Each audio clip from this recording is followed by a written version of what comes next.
வணக்கம் தமிழ் ஃபுட் கார்னர்ல வித்தியாசமான டேஸ்ட்ல இன்னைக்கு சௌச்சோ பொரியல் பண்ண போறோம். காய் கட் பண்ணிட்டோம்னா இந்த பொரியலை 10 நிமிஷத்துல செஞ்சிடலாம். இப்போ எப்படி பண்றதுன்னு பார்க்கலாம். இது வரைக்கும் நம்ம சேனலை சப்ஸ்கிரைப் பண்ணாதவங்க சப்ஸ்கிரைப் பண்ணிட்டு பக்கத்துல உள்ள பெல் பட்டனை கிளிக் பண்ணிக்கங்க. இந்த பேன்ல 4 டீஸ்பூன் எண்ணெய் சூடானதும் அதில் அரை டீஸ்பூன் கடுகு, 1 டீஸ்பூன் கடலைப்பருப்பு, 1 டீஸ்பூன் உளுந்தம்பருப்பு. இந்த பருப்பெல்லாம் நல்லா வறுபடணும். பருப்போட கலர்லாம் மாறிடுச்சு. கறிவேப்பிலை, 2 டேபிள் ஸ்பூன் பொடியாக கட் பண்ண வெங்காயம். வெங்காயத்தை லைட்டாக வதக்கி விட்டுட்டு அது கூட 2 காஞ்ச மிளகாய், சின்ன காஞ்ச மிளகாய், அதை முழுசாகவே சேர்த்துக்கங்க.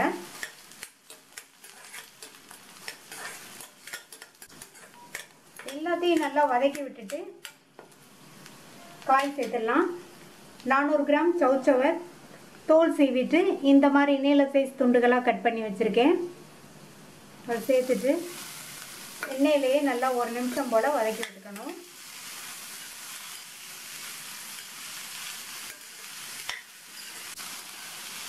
இந்த காயை மெல்லிசாக நீல வாக்கில் கட் பண்ணிட்டோம்னா நல்லா ஈஸியாக வதங்கிடும்.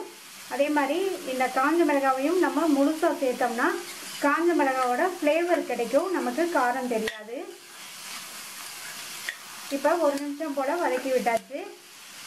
இப்போ இந்த காய்க்கு தேவையான அளவு உப்பு சேர்த்துட்டு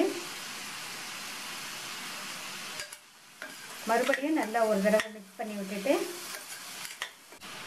உப்பு சேர்த்து நல்லா கலந்து விட்டாச்சு. இதில் 2 பீஸ் மட்டும் மஞ்சள் தூள் சேர்த்துட்டு நல்லா ஒரு தடவை மிக்ஸ் பண்ணி விட்டுட்டு மூடி வச்சிடலாம்.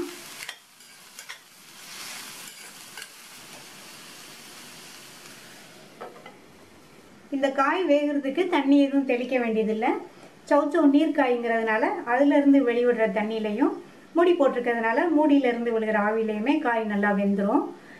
இடையில மட்டும் திறந்து பார்த்து கிண்டி விட்டுக்கணும். இந்த மிக்ஸி ஜாரில் 2 டேபிள் ஸ்பூன் தேங்காய் துண்டுகள், 3 பச்சை மிளகாய், மிளகாய் வந்து உங்கள் காரத்துக்கு தகுந்தபடி சேர்த்துக்கங்க, ஒரு சின்ன பீஸ் இஞ்சி, அரை டீஸ்பூன் சீரகம், 2 டேபிள் ஸ்பூன் கொத்தமல்லி இலை. இதை தண்ணி எதுவும் சேர்க்காம கொரகொரப்பாக அரைச்சிக்கலாம். தண்ணி எதுவும் சேர்க்காம இந்த மாதிரி கொரகொரப்பாக அரைச்சிக்கங்க. 5லேருந்து 6 நிமிஷம் ஆச்சு. காய் நல்லா வெந்துருச்சு. இதில் நம்ம அரைச்ச அந்த தேங்காவை சேர்த்துக்கலாம். இந்த தேங்காய் கொத்தமல்லி பச்சை மிளகாய் கலவையை சேர்த்ததுக்கப்புறமா நல்லா ஒரு தடவை மிக்ஸ் பண்ணி விட்டுருக்கணும். இது எல்லாம் ஒன்று சேர்ந்து ஒரு 2 நிமிஷம் இருக்கட்டும். எல்லாத்தையும் கலந்து விட்டு 2 நிமிஷம் ஆச்சு. தேங்காய் கலவையோட பச்சை வாசனை எல்லாம் போய் நம்மளுடைய பொரியல் ரெடி ஆயிடுச்சு. இதில் கடைசியாக கொஞ்சமாக கொத்தமல்லி தழை தூவிடலாம். ஸ்டவ் ஆஃப் பண்ணிடலாம். கொத்தமல்லி தழை வாசனையோட டிஃப்ரெண்ட்டான டேஸ்ட்டில் சௌச்சோ பொரியல் ரெடி ஆயிடுச்சு.